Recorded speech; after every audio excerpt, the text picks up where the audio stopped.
আবু জাহেলকে হত্যার ঐতিহাসিক ঘটনা। বদর যুদ্ধে মারা যায় কাফের শক্তির প্রধান সেনাপতি আবু জাহেল। দুজন কিশোর সহোদর ভাইয়ের হাতে নিহত হয় প্রতাপশালী এই কাফের নেতা।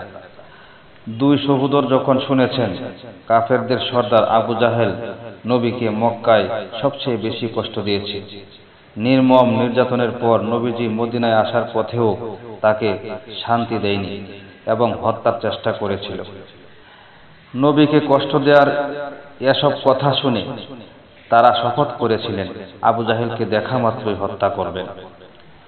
আবু জাহেল বদর প্রান্তরে এসেছে, তার ইচ্ছা আল্লাহর নবী ও মুসলমানদের এবার শেষ করে দেবে। এদিকে আবু জাহেলের রক্তে হাত রাঙানোর শপথে বলিয়ান দুই সহোদর ভাইও বদর মাঠে উপস্থিত। চোখে মুখে আবু জাহেলকে হত্যার নেশা, মনে বহুদিনের পুষে রাখা ক্ষোভ, নাঙা তলোয়ার হাতে দাঁড়ালেন বদর প্রান্তরে।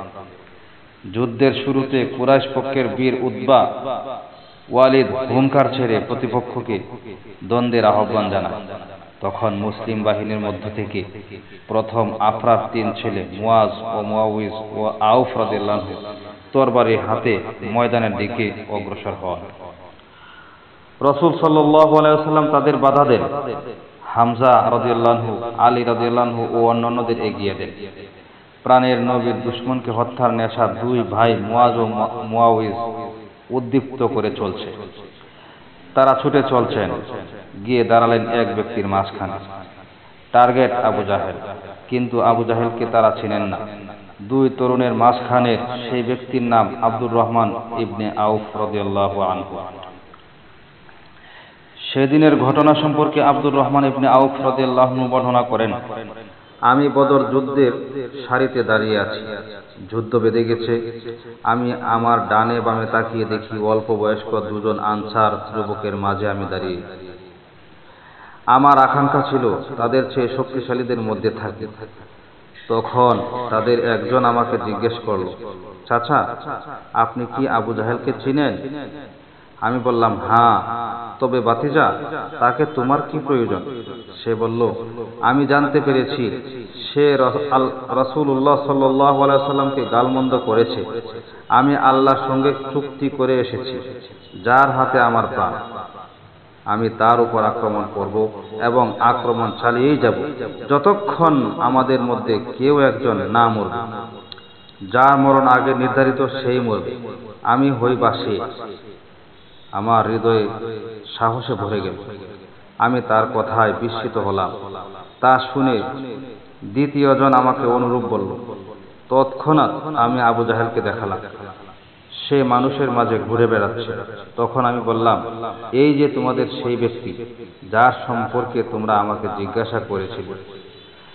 তারা তৎক্ষণাৎ নিজের তরবারি নিয়ে তার দিকে ঝাঁপিয়ে পড়ল এবং তাকে হত্যা করল। সুবহানাল্লাহ।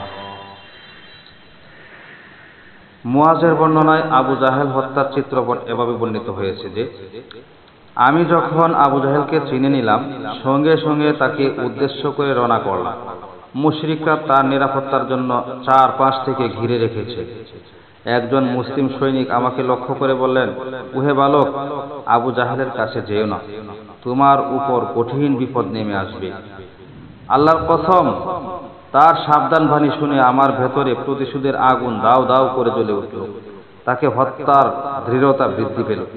আমি আবু জাহেলের দিকে এগিয়ে গেলাম, সুযোগ পেয়ে তার উপর ঝাঁপিয়ে পড়লাম, ক্ষিপ্র বেগে আঘাত করলাম। প্রচন্ড গতির আঘাতে তার পায়ের গোছা শরীর থেকে আলাদা হয়ে মাটিতে থুবড়ে পড়ল। আমার ভাই মুয়াজও আমার অনুসরণ করল।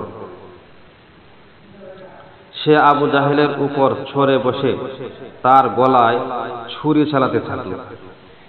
মুশরিকরা আবু জাহেলকে বাঁচানোর জন্য তার দিকে তীর বর্ষা নিক্ষেপ করতে লাগলো। চতুর্মুখী আক্রমণে সে নিস্তেজ হয়ে পড়ল। তিনি শহীদ হয়ে আবু জাহেলের পাশেই পড়ে রইলেন। আবু জাহেলের পুত্র ইকরামা আমার কাঁধের উপর তরবারির আঘাত চালাল।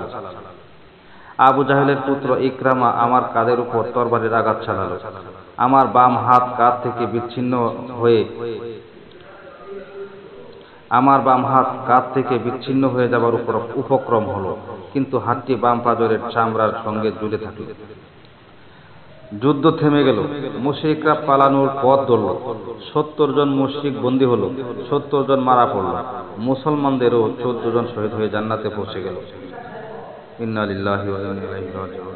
রাসূলুল্লাহ সাল্লাল্লাহু আলাইহি সাল্লামের কাছে আবু জাহেলের মৃত্যু সংবাদ আসে। তিনি আল্লাহর প্রশংসা করলেন, প্রীত হলেন, 2 বালকের শপথে বলিয়ান ও সাহসের গল্প শোনালেন। আল্লাহর রাসূলের প্রতি ভালোবাসা ও আনুগত্যের আকুণ্ঠ সমর্পণ দেখে তিনি বেজায় খুশি হলেন। তাদের জন্য দোয়া করলেন, কাছে ডাকলেন। আব্দুর রহমান ইবনে আউফ রাদিয়াল্লাহু আনহু তাদের কাজে মুগ্ধ হয়ে বলেন, ওই 2 ভাইয়ের মধ্যে অবস্থান করে আমি যে আনন্দ পেয়েছি তা আর কোনো দুজনের মধ্যে অবস্থান করে পাইনি। রাসূলের কথা আলাদা। ইতিহাসের নিকৃষ্ট চরিত্র আবু জাহেলের হত্যাকারী 2 মুসলিম তরুণের মা আসরা বিনতে উবাইদ রাদিয়াল্লাহু আনহা। তিনি ছিলেন ইসলামের ইতিহাসে বিরলতম উদাহরণ। এ মহিয়াসী নারীর 7 সন্তানই বদর যুদ্ধে অংশগ্রহণ করেছিলেন। সুবহানাল্লাহ।